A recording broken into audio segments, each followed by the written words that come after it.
Welcome to the Expressoul Health and Wellness Podcast. In each episode, you'll learn from experts about the best practices and technologies to live a happier, healthier, and hopefully a longer life. Here is your host, Claudia Erdenola. Welcome to Expressoul Health and Wellness Podcast. My name is Claudia Erdenola. I am a professional engineer with a passion for health and wellness. At my channel, I bring experts in different disciplines of the healthcare and wellness industry. And with those experts, we learn better ways in how to take control of our health to live happier, healthier, and longer lives. If those are subjects of your interest, please subscribe right here, hit the notification button so you will be notified every time we bring different content to our channel. Also, follow us in all our social media channels. All of this content is brought to you free of charge, and we ask you kindly to support our sponsors. Supporting our channel is supporting our sponsors. Expressoul Coffee, my brand of coffee that I created with your health in mind. All my coffees are low acidic. They are roasted to order, so when you receive my coffees, you are sure that you consume the freshest, most delicious, and healthy coffee available on the market, free of molds, pesticides, and preservatives. Don't drink those overprocessed, highly commercialized coffees that have been stored in warehouse for years, months, that they have been in shelves for months. They're not good for you. This is beautiful coffee that has been carefully crafted for optimal health. www.expressoulcoffee.com. Take advantage of the discount code that I have in the description box for you, my listeners. And remember that shipping is free after $50 orders. Again, www.expressoulcoffee.com. Our special guest today is Autumn Weathers. Autumn is a very, very popular YouTuber. She has a channel, Watch Autumn Keto, where she had a very vibrant community.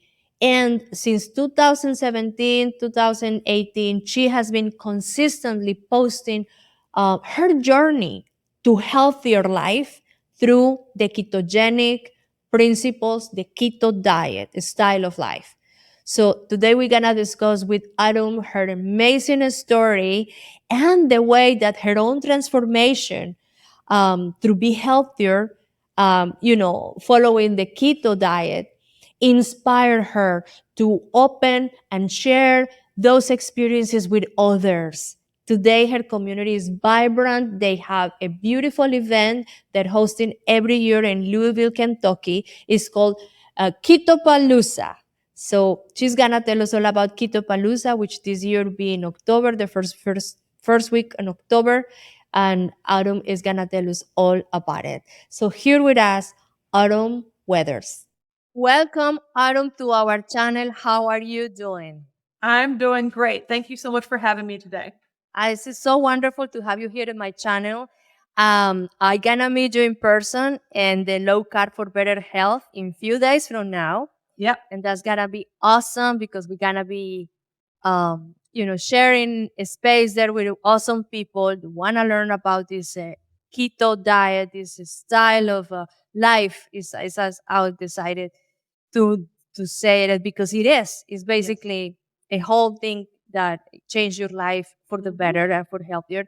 And with amazing speakers, and you're gonna be on a stage, sharing your experiences and what is that about. So tell us about a little bit about yourself.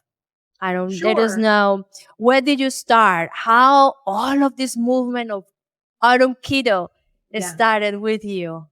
So, I feel, like most people, I've been overweight my entire life. I've always been on some sort of diet since I was like an early teenager, until really now, like my whole life, I've been trying to figure out how to lose weight. But what I really wanted to know was, how are people supposed to eat? Because I lived a life where I felt like food called to me, and how could everyone else just like leave pieces of pizza sitting around? But all I was thinking about was like, there it is. Like I felt very, I would look around and everyone else seemed normal, but I felt like, why am I having these feelings? And why is, like food calling to me? And why do I like to eat so much? Like I would have those thoughts. So I really just wanted to figure out, how are people supposed to eat, and that led me on all sorts of diets. In my early 20s, I was really big on the standard American dieting diet.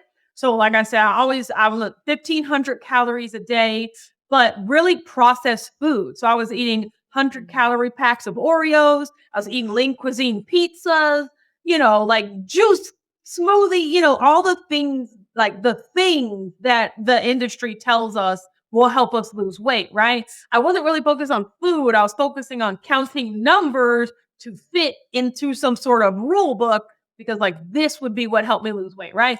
We all know Weight Watchers and all the points. Like I've tried everything, all the counting, all the measuring, all the everything. And I was successful for a while, as we all, you can do anything for a little bit of time. But then as soon as you lose a certain amount of weight or a certain amount of time passes, I would think, okay, now I'm done. I get to go back to how I was eating before. And so I would just lose and gain because I always saw a diet as some temporary thing that I had to do in order to lose weight so that I could get back to normal, or eat how I really wanted to eat. Right. And so that just kind of led me all the way up till 2015, which is when a first shift happened, which is when I was diagnosed with Crohn's disease. So Wow. Crohn's disease runs in my family. My grandmother had it. My father has it. I knew it was a possibility that I could have it, but the way that I found out I had Crohn's disease was I had the tiniest, I'm talking about pinpoint ache in my ab. And I thought it was from the gym, because I've always been really big into working out, and because, that's how you lose weight. And so I was like, oh man, those sit-ups must have really did something, because I have this little pain right here. And it lasted for a whole week. And thankfully, my mother was like, no, this doesn't seem like sit-up pain. Like, let's go to the doctor. And the doctor did a CT scan on me. And she told me to go to the hospital immediately. Like, she called me. She said, you need to go to the hospital. Like, you are so close to a bowel perforation. Your intestines are in horrible shape. You need to go to the hospital. And I was in shock, because I was like, no, I feel fine. Like, I just have this little bitty pain, but like, I'm not go to the hospital. You're in dire need. Like, I don't feel like that. And she said, you don't feel like that, but that's you need to go to the hospital. That's what's happening. And so I spent 5 days in the hospital receiving intravenous anti-inflammatory medicine just to get my intestines back down. And so I stayed in the hospital for 5 days, and they really kind of just packed me up and sent me on my way and said, congratulations, you have Crohn's disease. Here's a gastroenterologist, right? But they didn't tell me, I mean, honestly, they didn't even tell me what it was. They didn't tell me that it was an autoimmune inflammatory disease of my bowels. They didn't tell me to change my diet at all. If anything, they told me to eat a low fiber diet, because fiber can cause there to be issues in my intestine. And that was the first time in my life where I was like, low fiber. Like in the weight loss world, you hear high fiber, like, because fiber is a slow carb and it helps you stay full, and vitamins and minerals, all that. And so that was the first time I feel like I really received conflicting information about what was healthy food, right? But they didn't say anything else. They were just like, if you feel good, you can eat it. If it doesn't make you feel good, you shouldn't eat it. And up until that point, the standard American dieting diet, I felt okay, right? Because it never really made me feel bad before. So I just continued the same old up and down and diet food and off the rails and diet food and off the rails up until January 2017. So 2 more years, nothing happened. I didn't experience any more symptoms. But in January 2017, I started to eat, and I noticed that every time I ate, I felt horrible for like 2 hours afterwards. And it was just this intense pain that I had never felt before. And I was really sad, because I love to eat, and eating was causing me pain. I did recognize that it was directly linked to every time I ate. And so in July of 2017, the pain had gotten so bad that I just literally Googled food to help you feel better. Like because I could tell it was when I was eating, And I just wanted to feel better when I was eating. So I Googled food to help you feel better. And the very first 2 videos I saw were Dr. Eric Berg and Dr. Ken Berry. And they were talking about keto, and they were talking about the anti-inflammatory nature of the diet. And that was, inflammation had become a buzzword on my radar because I knew that Crohn's was an inflammatory disease.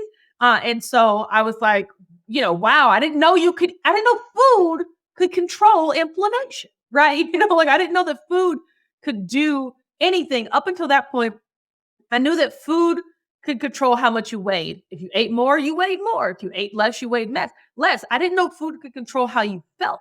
And so seeing that you could actually eat in a way that lowers the inflammation, that can lower the pain, that was crazy to me. Not to mention, then I see all of these amazing weight loss transformations of and people are losing tons of weight, which is something I've always wanted to do my entire life.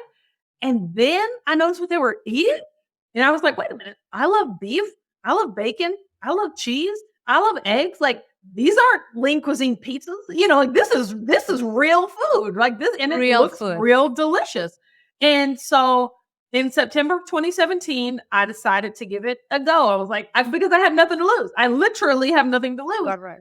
And so I started the diet, and and immediately I just noticed a difference in what it feels like to eat a real food diet. Wow, I had to cook more. I became really big into meal prep. That's when I started my YouTube channel in December of 2017 to kind of show people how I was doing it, because it took effort, but it was worth it. And it really, I would see people talk about how when you don't have sugar, you don't crave sugar. And I was just like, there's just no way. There's no way that I could never not want sugar. But, lo and behold, you don't have it. You get through the first couple of days, and then you're just like, I'm fine, And it's amazing to feel that way. It's amazing, I always used to say, the voices in my head craving the food, they were always at a 9 and a 10. They were yelling. They would literally interrupt my thought patterns to where I couldn't do anything until I ate the food. If you're at work and someone brings in donuts in the break room, and they would yell in my ear, eat the donuts, eat the donuts, eat the donuts. And it just got so overwhelming that the only way to make it shut up was to eat the donuts. Eating the donuts. All I want to do is make it quiet. I wanted to quiet the voice. And so the beautiful thing that keto and, low carb lifestyle does is it truly turns the voice down. I don't think it turns it off, because we're human and donuts taste delicious. And they smell good. And they smell, but it turns it down to a level 2. And you're like, okay, it's a little rumbling. I can deal, I can deal with that. It's a little fly. It's not this blaring noise that you can't focus, right? So in your story, Adam, that in 2017, when you started, experiencing what was doing this diet with real food and cooking and all of those things, what was, let's say, the group of foods that you have to ditch, that you say, okay, this one's adios, you're out of my house? Which ones were those foods that you felt that it cost you the most, effort to just let them go? For me, it was the sweets. I didn't realize this, but I don't really care for pasta. I like the way bread tastes, but it's even the little sweets, the 100-calorie little Debbie snack. It was always a little desserty type thing, and just realizing that, of course, sugar, not only is sugar not good, those things aren't even real sugar. That's not even you real were drinking sodas too? Yeah.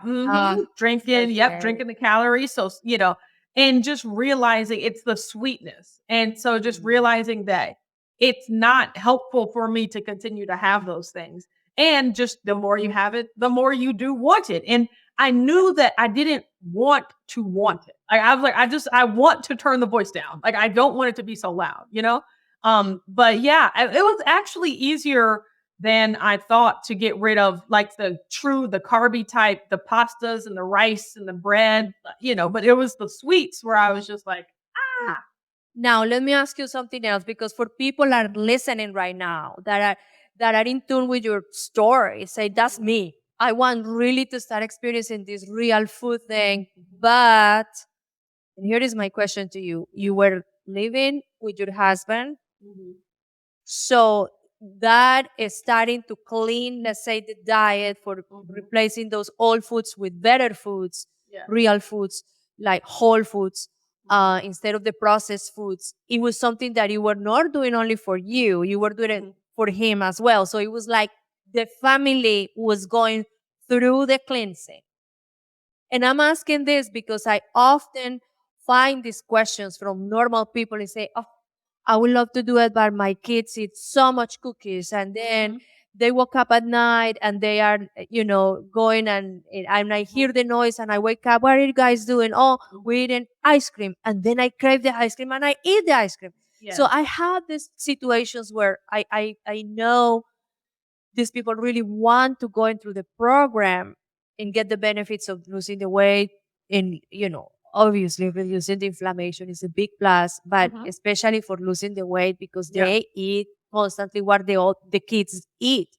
What would be like your sage advice for them in that regard? How can they achieve that if the kids are doing the wrong things? There are some things that I give a lot of grace and leeway on, and I try to think about like it's a lot easier said than done. But one thing that I'm just super hardcore about is that children can't eat what's not in your house. And so like I heard someone say this, my good friend Abby from House of Keto, and she says that it's a parent's job because I don't have any children, but it's a parent's job to curate the food that comes into the house. So what that means is you're responsible for all of the food that comes into the house, and then the children can pick and choose from what you've chosen already. And so I'm not saying never bring sweets into the house ever again, but it's not really realistic to think that you as a parent could follow this really strict, really clean diet and then just have all of this processed kid food, like, goldfish and popsicles and all this stuff, like, and have that all for your kids. And it would never overlap. Right. And then you also have to think about the health of your children. Why would you want to reserve the benefits of a keto diet for yourself? Like, but sure, my kids can just be bouncing off the walls and my kids can have these cravings and my kids can do this, like metabolisms are different, but between children and adult, but there's just a benefit even from a younger age of understanding and learning what real food is. And I just think that's a problem, is that the standard American child does not they look at food as like icky, healthy stuff and these snacks and the fruit roll-ups and all this of like, that's food. And I just think children and, everyone needs to learn where that stuff belongs, as a snack, as a once in a while type thing, but it's a part of the everyday diet. And that's where the most harm comes in. Besides, I also think that when especially the mother, the father, they're so involved in the cooking for the children, it's very unrealistic to think that they're gonna cook one set of food for them and the other one for themselves. And you're right. I think it is more a comprehensive program for all of them to benefit, because everybody can benefit from whole foods. Absolutely. And we know the dangers of the, standard American diet. We've seen it every single day. And still, Adam, you see these crazy charts where these researchers are advocating some kind of pyramid of standards of points for foods that are healthier than others. And when you see very highly processed foods are ranked as more healthy than whole foods, as the base of the pyramid. It's ridiculous. Yeah. It's ridiculous. And I think a lot of times parents have some sort of hesitation about having their children eat keto or low carb because it's touted as a weight loss, diet. And, you think, well, my kids don't need to lose weight. Like I don't want to put them on a food diet, like to have complex about food, but that is not true. I mean, keto it can, and it does, when eaten, a certain way result in weight loss, but it doesn't have to, right? You can eat keto, and as long as you're eating to balance and fuel your body, you won't lose weight. And so I think when parents hear putting their children on keto, it's like, oh, you're restricting because you want them to lose weight, and that's cruel, and all, I'll just all the things I see online about parents going back and forth. And I'm not in that fight, but at a certain point, it's your own personal decision. Like, it's your own personal, what you're doing for your family. So that's what's the most important. I agree. So back in 2017, 18, you start experiencing the benefits of the whole foods, and you start basically documenting everything on your channel. You were following the advice of these doctors, which, by the way, they were mine too. During COVID, I learned so much with them because I was home and working from home. So every time I wasn't driving 3 hours, in commutes from my house to the office anymore. I was just basically here. So I was listening a lot of these videos, and I started doing a lot of these programs. I actually did the carnivore, and it was very successful. And it was for a period of time that I started introducing a lot of, foods that were very healthy but balanced.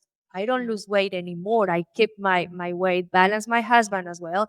It's just very good to be following the advice of experts and doctors that successfully done it on themselves, and with a community of people, it works.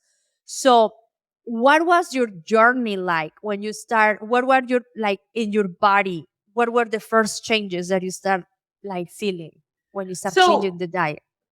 The first change, number one, was the not thinking about food all the time. Like, that has been happening like the 30, 1 years of my life up until that point. So to feel the noise turn down, that was really just unbelievable and unfathomable. Wonderful. Yes, it was. It was amazing. And then secondly, to, see the number on the scale go down, not as quickly or as steadily as we all want, but to see that it was resulting in changes. And then having a greater appreciation for real food. And just understanding what food does to your body and how it's supposed to be enjoyed. And the role it's supposed to play, like just the learning. I did so much learning, and that's what I always say is I was looking for understanding how people were supposed to eat. But now I realize I was looking for the proper human diet. I was looking for the answer of how are humans supposed to eat? And then understanding that a low carb, low processed food, high in protein and healthy fat diet, that's what the human body can thrive on. And it clicked and made so much sense to me that I was so excited to find a community of people that understood as well. Absolutely. And I guess something that I experienced my own. I'm an engineer. I work a lot of numbers, and it's very mental.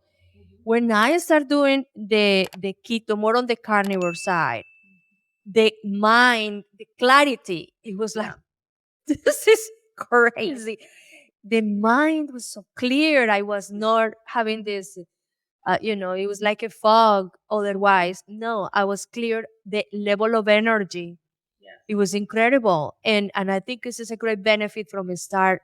Just replay. And my diet has been always very good. I was just finding and tuning based on this doctor's advice and, experimenting and see how it goes. It's very, very, very good for us. And I just think everybody that I talked to that had been through the same changes, they experiment similar effects. But now you mentioned something that it really interests me. And you say the noise in my mind was reduced. I didn't have this craving and this, I need to eat, this voice inside of me. And it just occurred to me, Autumn, I don't know your experience with your other diets. Most of the diets are really, in my opinion, are kind of set to failure. Because it's not true. Humans can live limited themselves and feeling hungry and just they're deprived from the food and feeling like something is lacking, like going to sleep, feeling the pain in their stomach. that's not really sustainable. They may It's work not for a little, sustainable. but it's not sustainable. It's not sustainable. And that is one of also the biggest points of difference that I found in the keto community was I found people that loved food. Like, every other diet community, like you were mentioning, it's really just a see how little we can get away with eating. It's like, okay, you're supposed to suffer and you're achieving something, like it's supposed to be hard.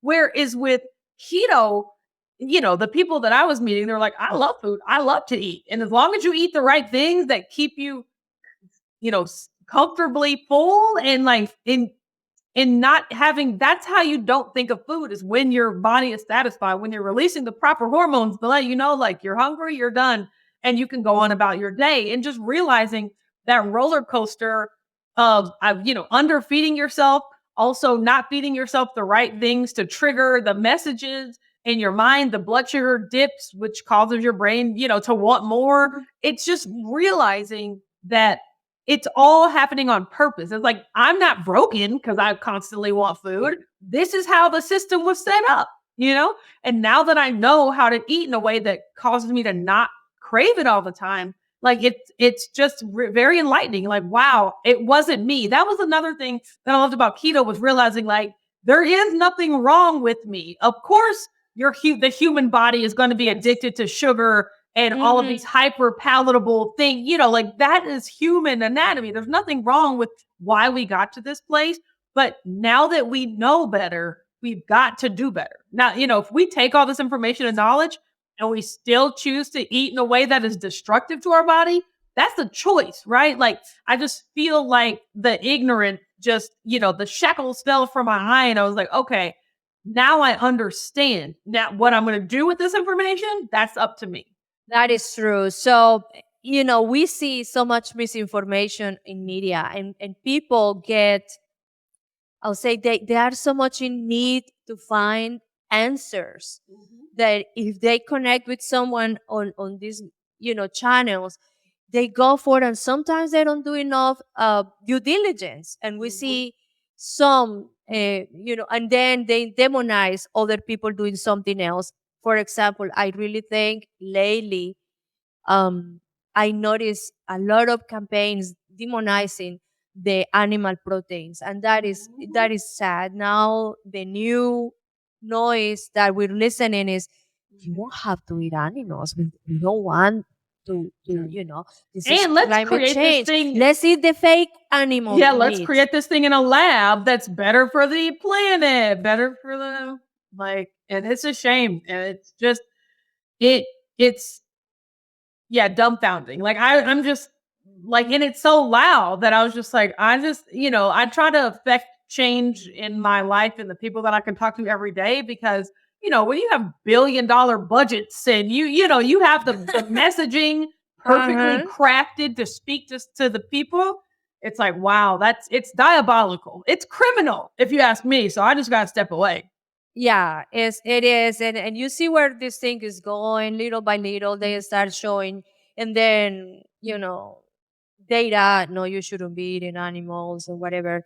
I just think that the way that you were, asking yourself, what would be the proper diet? What is really a human needs to be eating the correct way? We have to go back and see evolution, our ancestors were not eating Cheetos or those sugary crackers. Soybean oil, those oils, forget it. I remember, I come from Colombia, South America.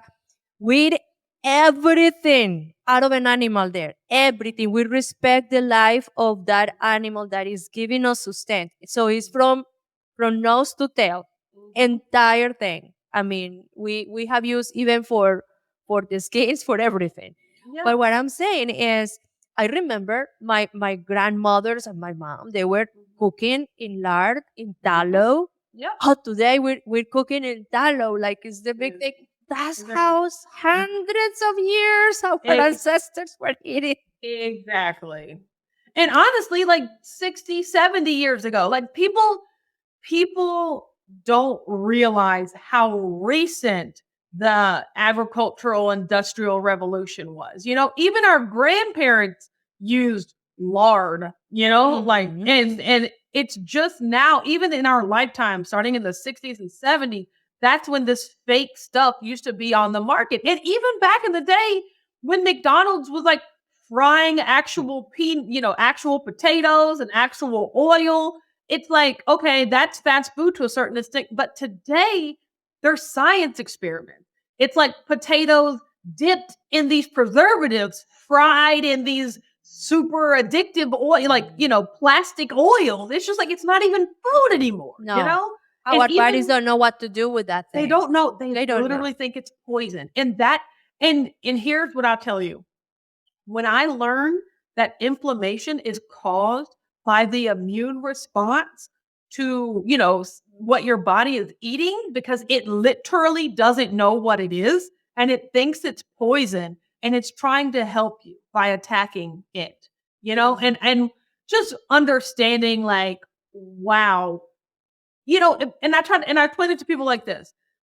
Do you know not to drink motor oil? Like, of course, motor oil is for cars. It's like, yeah, it says oil though. You should be able to drink. Like, no, but like, I get that oil is not for consumption. It's like, okay, what if I told you that canola oil is motor oil? Like it's just bleached motor oil. Would you then recognize it as poison and not a suitable food product replacement? And people understand, like, well, yeah, that's poison. But when you just try to come out and flat out say, like, canola oil is poison, it's too extreme sounding. But it's true. And I love the way that you put it, because, hey, it's just like shaking people. They have to have that shock effect to realize, no, this is not light thing. Yeah. This can really, really, really be inflammatory in my body. And today, we're seeing a lot of data right now confirming that the health of the gut, the microbiome, is completely directly related with your mood, with the depression. People that are depressed, we have doctors here in my channel discussing that and say, Claudia, we have found a lot of depressed people, heavily depressed. They were medicated for years and did not get better. So it was not lack of medication. What was the problem? Exactly. Was the relationship with food. They were eating over-processed food, staying up until late playing games or watching TV or on their phone, eating a lot of processed food, chips, crackers, microwave stuff. So all of that disruption in the health of the gut was creating that connection with depression. So all of that health environment that you create inside and out of your body by eating the proper thing, I think it's just like, it's like our new revolution, the food revolution. Understanding what is good for humans is our new food revolution. Yeah. And I just want the word to get out there. I just want people to have the information. And because that's the thing, what you do with the information, that's up to you. I'm not trying to control what you eat, but I want you to know, I want you to have the real information. And that's why whenever I hear someone say, oh, I need to get healthy, I'm going vegan. And I'm just like, what do you think, like, why do you think that like a plant-based diet is healthier for you? And 9.5 times out of 10, it's like, well, because that's what you've heard. They don't know. They don't even know. And so I just like to say, well, do you like animal food? What if I were to tell you that it was more healthy? And that's when they're like, that can't be true. And that's when you come with the information. But a lot of times people just regurgitate this like, oh, plant-based is healthy. Let me lean meat, no fat, let me just go do that. And they don't know for themselves. Absolutely. So, okay, in 2018, you started your channel and the response from the people was incredible because they were resonated with the content that you were sharing. So what you were sharing, you just experiences or recipes? What was that? I shared meal preps. So I am the type of person, I can eat and I actually like to eat the same thing for 5 days in a row, 5-6 days in a row. And so because I realized about myself I don't like making decisions about food. I don't like it to be lunchtime and me opening up the fridge like, what am I going to have today? Like, no, like I want that choice to already be made. And so I would do these meal preps where I'd be cooking all these main dishes and, vegetables and all these other things. And so I would show how it was done.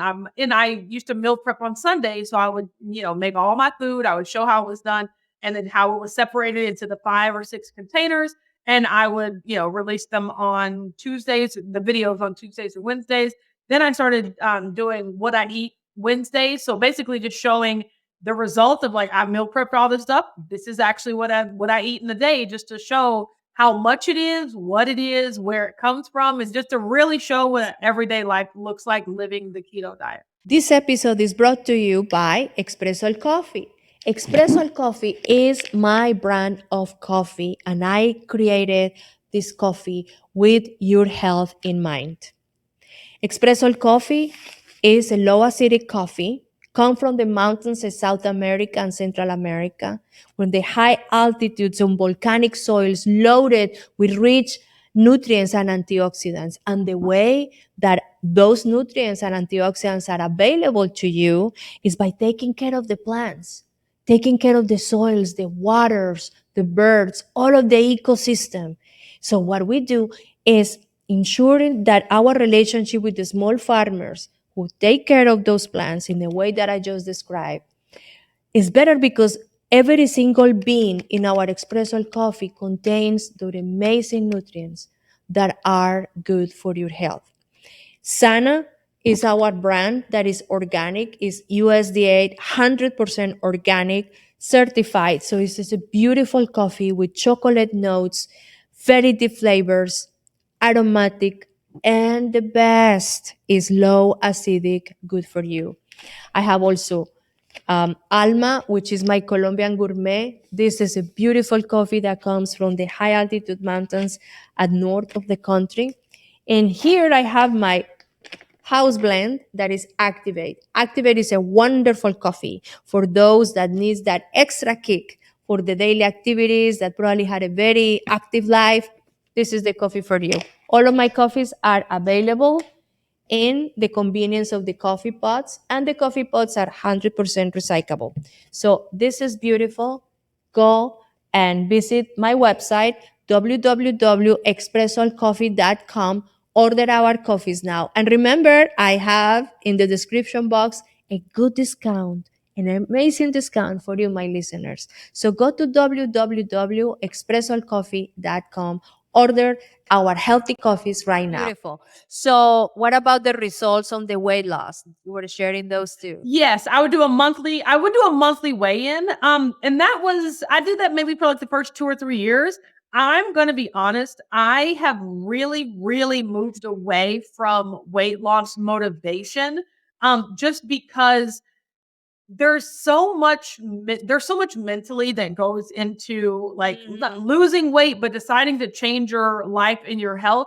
And a lot of people, whether they realize it or not, they're just doing it to lose weight. They're just seeing it as this temporary stint that they have to do in order to get the number on the scale to go down. And then what, right? And that's how I looked at it too. And I experienced fair amounts of weight loss and gain, even with keto, because I noticed that that's where I was putting keto in this thing that I got to do, even though it was helping with my inflammation and my clarity, it was just like, but it's this thing that I got to do to lose weight. And then once I lose all my weight, then I can do something else. And so realizing that to really, really live it in a sustainable way, you have to think about it. And then I ask people this question. If I told you you are never going to lose another pound again, if the weight that you are right now is the weight that you would stay forever, but every other health marker would improve, your blood pressure, your blood sugar, your insulin, your cholesterol, your diabetes, if that all went away, would you still eat like this?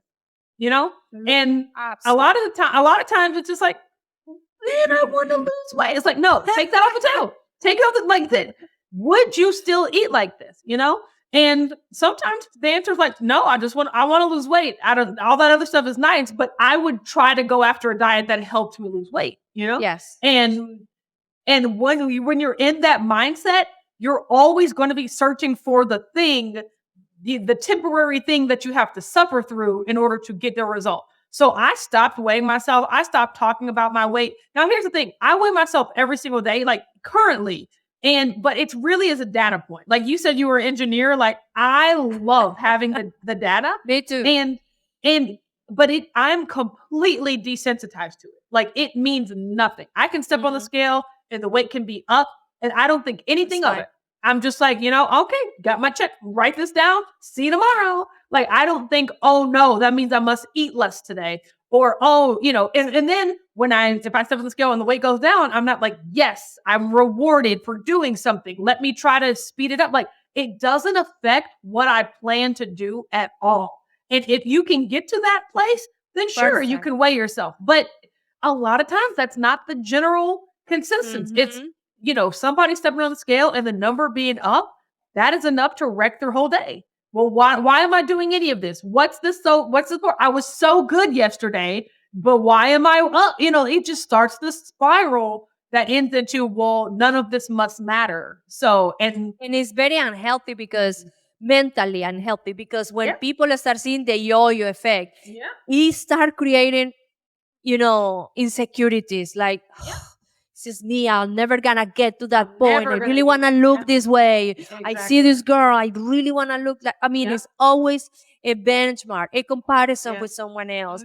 And instead of being focused on the healthy side, and then the body is so smart. Our bodies get to a point of consistency. And consistency doesn't mean that you're going to stay in the same way. Consistency means that this weekend we celebrate our birthdays, we eat cake, and I have a glass of wine, more than, whatever. Yep. Yeah, maybe I get a pound or two, and then this week, or two, go back to normal. Yeah. For instance, I was out of town. We were just talking about how I was out of town last week for the Keto Orlando Summit. I've worked that conference. So I was there for all hours of the night and day helping run the conference. And it was really awesome. But I came back home and I was gone for like 6-7 days.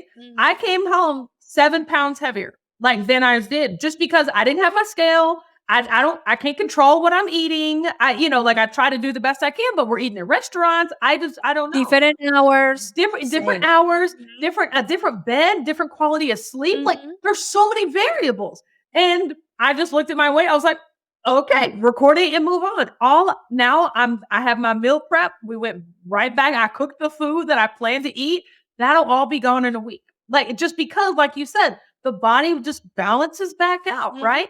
And I've just learned to be so much more patient and so much more, less controlling really. Exactly. And it does so much more for your mind. And that's why I've really moved away from the body aspects of, and really the eating aspects of the diet, because we've been doing this for 6 years. Like I know what to eat. I know what a carb is. I know what a fat is and what protein is. But a lot of people can never seem to really stick to it for the long term because what they found is that they haven't changed their mind. They haven't changed their thoughts about why they're doing what they're doing. And that's really where my work is now, is helping people get to the root of why do you think that? Like, why are you thinking that? Why are you so worried about that? What would be the problem if that never happened? Really just getting to the root of why, because keto can become another obsessive thing, just like all these other diets, that we were just obsessed with. And I'm just really helping. I want to help people take a step back and just understand why and understand, really, is thinking like that helpful? Is it healthy? And if you really take a step back, you're probably a lot further ahead than you think you are. And so that's where I like to help people. That is great. And again, our senses, our bodies, all our organs are so smart that once you start cleansing yourself from all of those foods that you used to eat too much and they're not good for you, you start decoding all of those tastes. You don't crave it anymore. And, that's another thing that I work on. You mentioned earlier we were talking about, but my husband, for the majority of his diet, I'm really grateful. He was actually raised on a very healthy whole food diet. Amazing. And so he eats real food, but one thing that he does love is candy. And he loves candy, like gummy bears and gummy candy and maybe chips, like little snacks. And he is metabolically healthy. He has never been overweight. He's super muscular. We're not coming from the same place necessarily, you know? And so for him, he has his little snacks in the snack cabinet. And it's perfect for him. Yeah, and it's perfect. And I know a lot of people just get caught up on like, well, I can't have that stuff in the house. How am I supposed to be able to stick to this lifestyle if there's all this other stuff around? And it's just really coming to the conclusion. You can eat anything you want. You can everything. You're an adult. You can eat anything you want. No one is literally tying your hand behind your back, forcing you to eat things. So when you're saying it's not fair that I can't have this, or it's not fair that he can have it and I can't, it's just like, that's not a true statement. You can have it. Go ahead, have it. But then it's like, well, no, because I know that it's going to do this. It's like, okay, so what you're saying is it's a choice. You're choosing not to have it. Mm-hmm. Like, well, yeah, because I know because it's not good for me. I don't want to eat that. It's like, okay, well then you're making a choice. So there's nothing wrong with something existing that you choose not to have. But when we build these stories up of it's not fair, I wish I could do this, or why can't I be normal? It's like my genetics are not yours. Exactly. Blame it onto the genetics. Yeah. And it's just like all of this person's eating this way and they're losing lots of weight. I'm trying to eat exactly like them. Yeah. Why am I not losing all the weight? It's all the stories that we tell ourselves that really just govern all the actions we take. And then those actions determine the results, you know? And so I've gotten really, really good at immediately identifying the story. Anytime I'm starting to feel like, oh, I'm sad or this isn't fair. Like, well, what are we thinking here? You know, like, because if you peel back the layers and come to the truth, you're making a choice for your health. You should feel proud of yourself. Why are we feeling deprived? You should feel proud right now, right? And then we can take action from a place like that. And that's really where the sustainability comes from, is the choosing to do it every single day. Exactly. Just building new habits. And again, it's like you're totally cleansing also your mind from those old foods. You don't need them anymore. Now, we have been talking about real food. What is real food, Autumn? Well, to me, real food is single ingredient food. Maybe 3 ingredients at the most, is very minimally processed. So for me, real foods are eggs, meat. So chicken, beef, cheese is one of those like minimally processed, like, we can utilize technology to, we're not making our own cheese anymore, but still it's a very minimally processed from whole actual ingredient. Butter, basically just anything. And I eat vegetables. So, just like true vegetables, that just all it is the vegetable. That's really what the majority of my diet is. It's just single ingredient things that I combine and put together in order to make dishes. And when you see and you look at it, it really simplifies life. Yeah. Because it's very simple ingredient food that are very easy to cook. Yeah, and it minimizes the grocery store. Like it condenses it all to one section. And I'm telling you what, I mean, I used to eat a lot more vegetables, less proteins. And what I was noticing is that my bill at the grocery store was very large. Why? Because the vegetables are perishable very much. So I was wasting a lot of the vegetables. I was not able to eat them all before they were going bad. So when I start switching and making the ratios little different now, I am really eating a lot more proteins, more animal proteins, whole foods, and eating some vegetables. The vegetables that I'm bringing home are the ones that I cannot eat. Yep. And only those.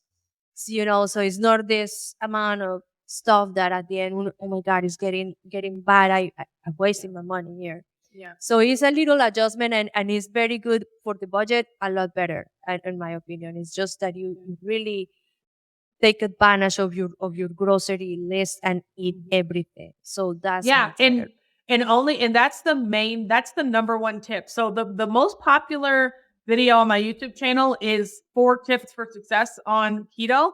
And my number one tip is start with foods you actually like. Just eat foods you actually like. You don't ever have to eat anything you don't already like. And I tell the story about the weekend before I started keto.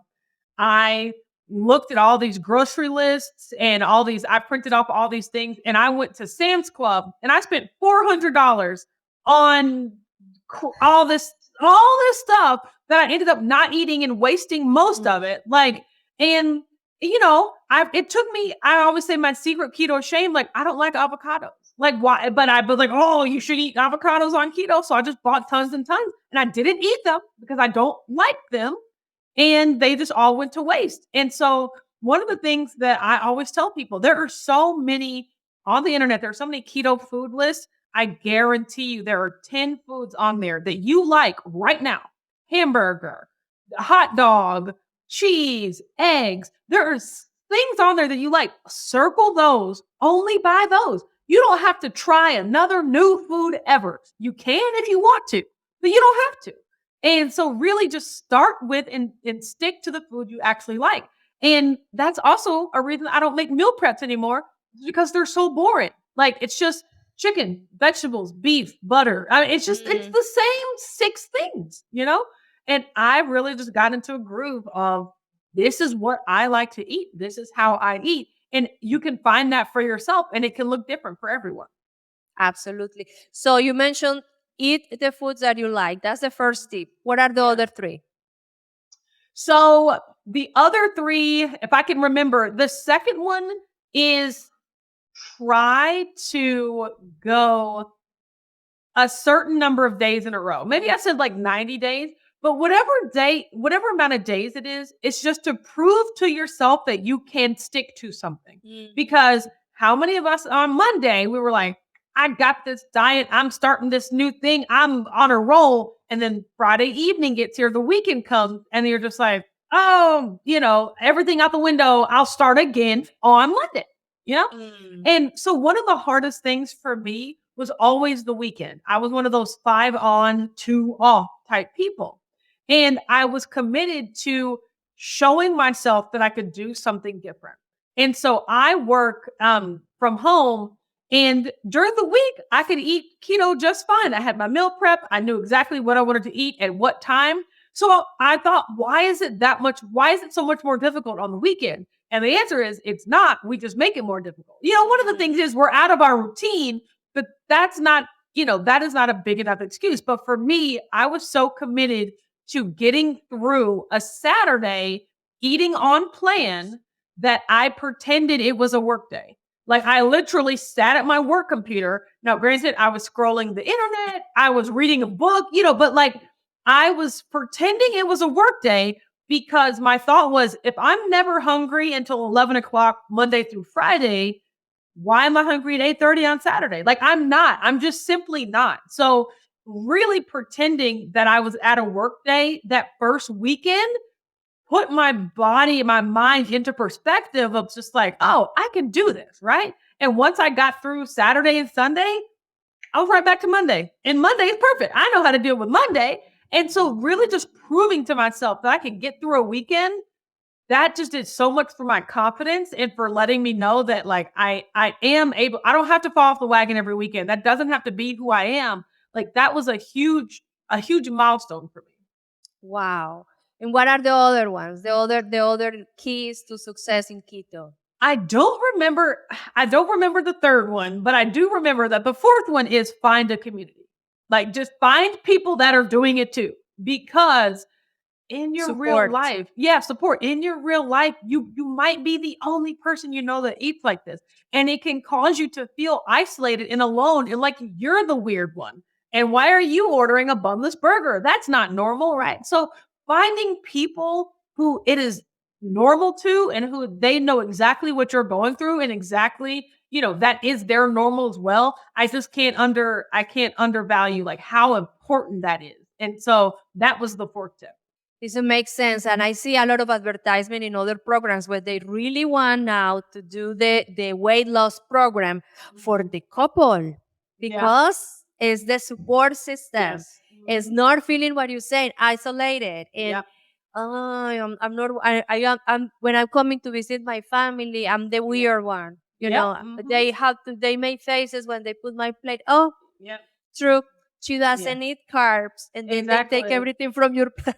Exactly. And they're like, oh no, guess you can't have this. Or just like, come on, one won't hurt. You know, just all of that. Just all of that, you know. So that can be isolating and difficult to deal with. So just having a community of people that, you know, that understand you is really, really important. So I know that was the fourth one. So what are the principles of the keto diet, or let's say the keto way of eating? Because it's not really like a diet you're going to do temporary. It's just a style of life. So what is the keto style of life? So, you know, so the keto diet is a way of eating that should put your body into a metabolic state of ketosis, which is where we burn fat for fuel instead of carbs. And so in order to do that, we have to eliminate eliminate or severely restrict the carbohydrates that we eat in order to instruct our body really to burn fat. And so if you want to look at it in terms of ratios, that it's eating in a way where 80% of your calories come from fat, and then 75, I would say, and then 20-ish come from protein, and then 5% or less come from carbs. And so really just eating a diet that is based in real meat, real animal, real fat, and then limited vegetables and animal fats, and then all but eliminated carbs. And that's really how I eat. It's just it's a carb void diet. I just eat meat and vegetables all day. So what kind of vegetables are you including with your meats? I love broccoli. You know, once again, wonderful.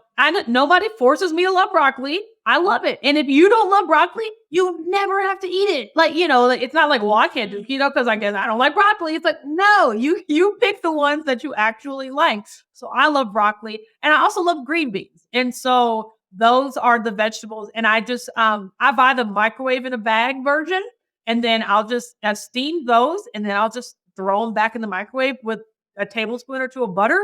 You just mix them up, yummy. Salt and pepper them, and delicious. Tell me, okay, so we went from 2018 when you start, you know, doing all of these meal preps and experiencing the benefits of the whole foods, real foods on your life.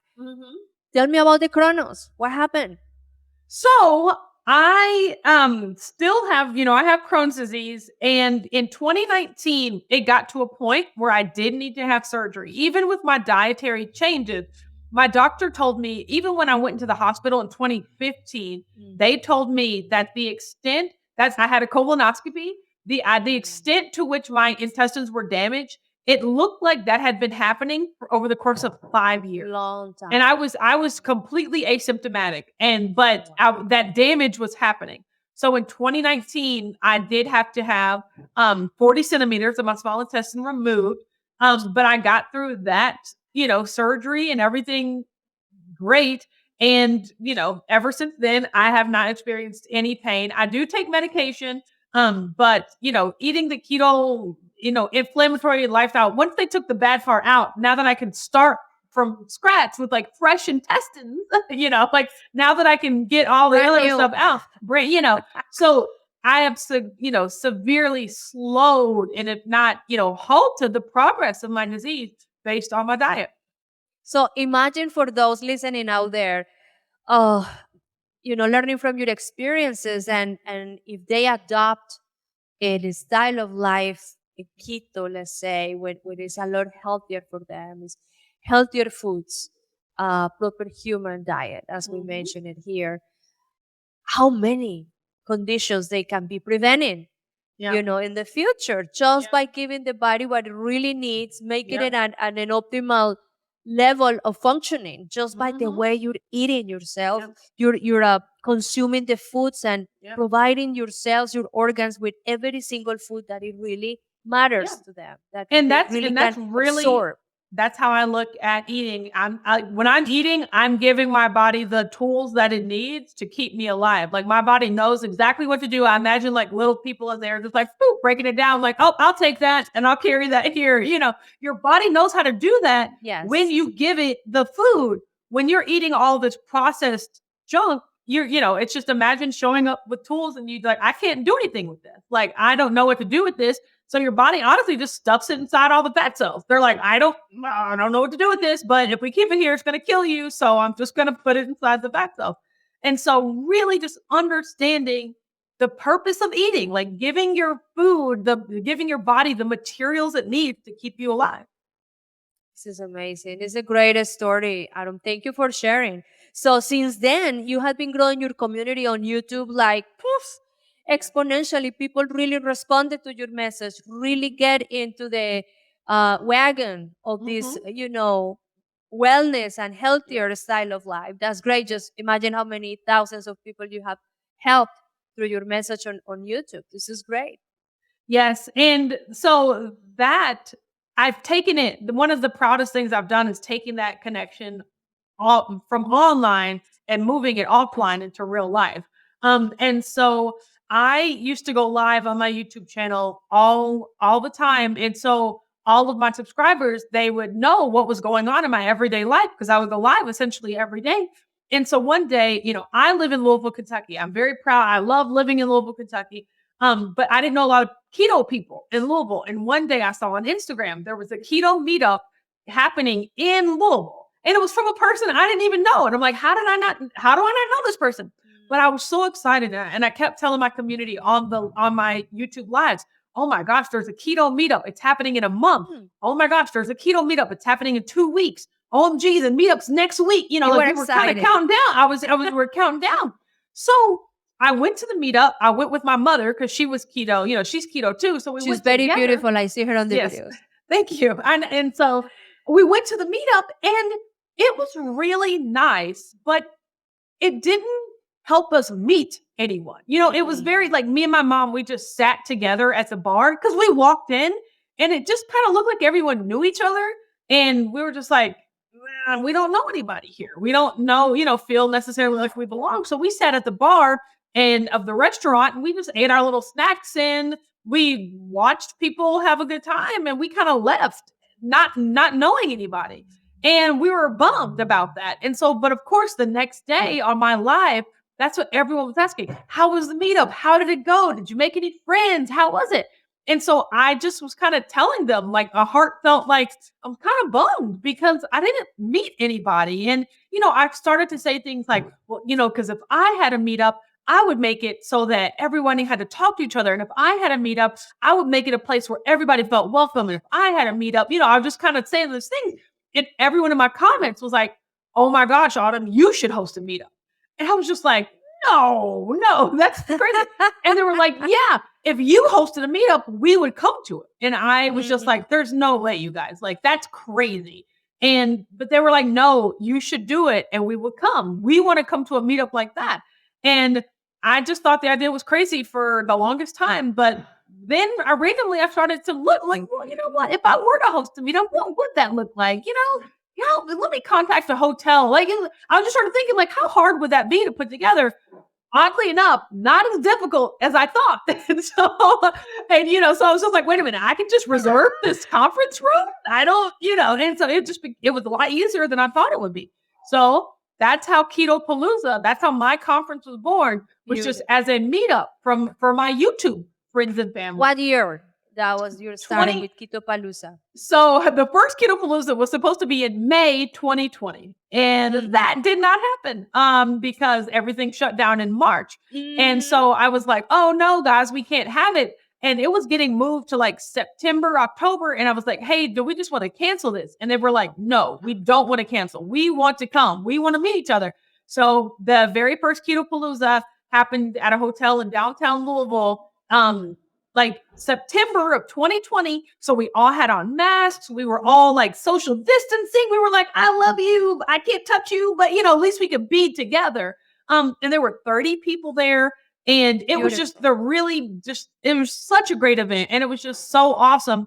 But when they were all leaving, they were like, bye, see you next year. And I was like, next year? This was a one-time thing. They were asking for. I was like, no, this is what?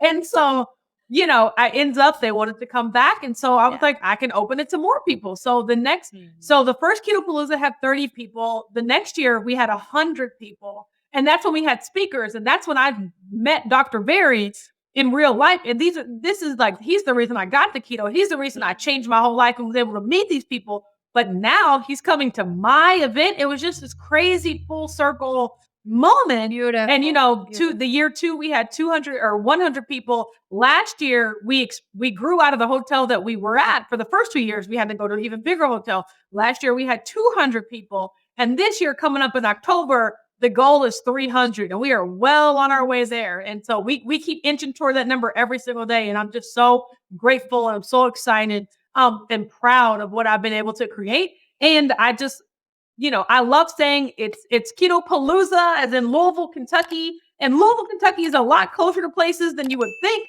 So just Google, you're probably within an 8-hour drive from Louisville, and we would love to see you at KetoPa-Lou-za. That's awesome. So this year is going to be when? October 6th through the 8th. October 6th to the 8th. And how many people you are expecting?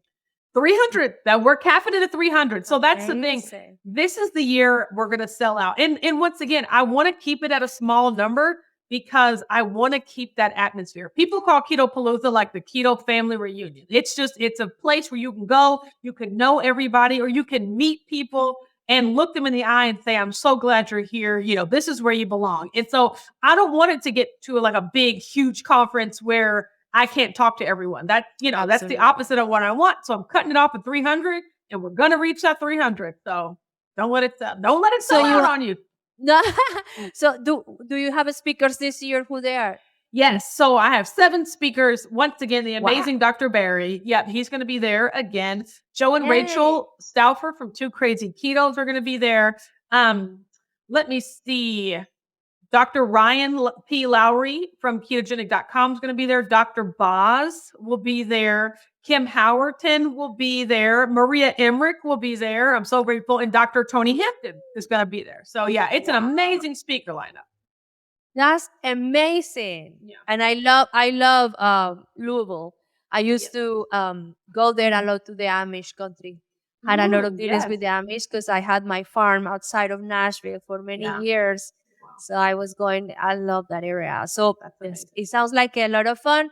And for my listeners out there, we're going to have all the information down here on the description box. And for you, if you're interested in going to Louisville, Kentucky, you better hurry up to get your tickets because they're going to sell out. Yeah, they're going to sell out. And so I'm you have like a website or a link where people can go and see.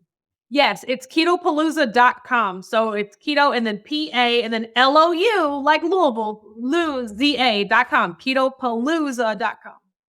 Wonderful. So we're going to put the links down there so people can see that. This is amazing. Autumn, to see your evolution, to see the way that you transform your life, one, but the way that you transform others too. I mean, the influence that you have in other people, the positive influence. I think that's the beauty of it. And your event, I anticipate it is going to be great. I am just so happy I'm going to see you in a few days in Dixon, Tennessee for our event, the Low Carb for Better Health. We're going to see Dr. Ken Berry there. Craig Emmerich, which is Maria's husband, is going to be there. He had been in my podcast before. So a lot of great speakers. Yourself, I cannot wait to see you sharing your experiences there. Your community gonna love that. My podcast gonna be recording some of the sessions and being with you and the other speakers and having conversations here and there. I'm bringing my coffee, Expressoul coffee, which is a brand that I created for the healthy community. It's clean, it's free of pesticides and molds, and it's fresh roasted to order. Low in acidity for those that are very sensitive to, the stomach, the acidity on the coffee. This is something that we need to be away from, those very, very old, over-processed coffees that are highly commercialized. They're not good for you. And we have I grew up in Colombia. My father was a co-founder of the farmers co-ops for the coffee industry. So I have been in this industry forever. So And you we know a bring these little bit. coffees. Oh my, all my life. Yeah. All my life. That's Because amazing. I was the boy my daddy never had. We later have a brother. Yeah. But when he was young, we didn't have the farms anymore, but I grew up in the farms. Yeah. And we developed the relationship with the farmers, the small farmers, sustainable farms. So those coffee beans are very healthy. You gonna see it there. Wow. I love that. So yes, I gonna send you some of those coffees so you try them too. They're very good. So for all of that, I want to thank you very much for sharing these experiences with us. Our community is gonna be thrilled to see you in the Low Carb for Better Health, and for those who want to join you in the KetoPa-Lou-za. Yay. Sounds like it's gonna be a lot of fun, and I think it will be amazing. You're opening participation on virtual or not? It is gonna be only in person. So it's just gonna be in person once again, because that's just the value of the community connection. We're just gonna you gotta be there to be a part of it. You're gonna share with us anyway, because I know you share a lot with your community. You're gonna let us have the feeling. And everyone will be live on Instagram, and there'll be things like that. There's no official virtual option, but it'll be happening all over the internet while it's going on. Yeah. Yes. Especially if they're having a good time, they're enjoying, they're gonna share with people what it's all about, and that's awesome. Yeah. So Autumn, thank you so much for your time, for your beautiful energy. I am telling you, I'm very delightful to listen at you and all of these transformational experiences that you share with people in your channel. This is great. And you're right. Just keep on doing, darling. You're doing a great job. I appreciate that so much. Thank you so much for having me on. And it was so great to talk to you. I hope you enjoy the content of our podcast today. And if you haven't subscribed yet, please subscribe right here and hit the notification button. Also follow us in all our social media channels. If you want to leave us a comment, let us know what you thought about our interview with Autumn today. All of the transformational stories about herself and her community through the keto lifestyle. Leave us your comments right here, and if you'll be so kind, a 5-star review. Also, remember, we value your support to our channel, and you support us by supporting our sponsors, and my sponsor is Expressoul Coffee. I created Expressoul Coffee with your health in mind. These coffees, my coffees, are low in acidic. They are full with nutrients and antioxidants that are good for you. And remember, that happens because I take care of the source. I have the relationship with the coffee growers, small farmers that really take care of the coffee plants. So every single bean right here had the highest potential of nutrients and antioxidants that finally get in the delicious cup of coffee that you drink when you order our Expressoul coffees. And I have a special discount for you down in the description box below. So take advantage of that discount and order our amazing, healthy, delicious coffees right now. And remember that shipping is free after $50 of orders. Don't settle for less. Drink Expressoul coffee now. And remember, until next time, health is wealth for the body, mind, and soul. Take care, my friends. Coffee.com.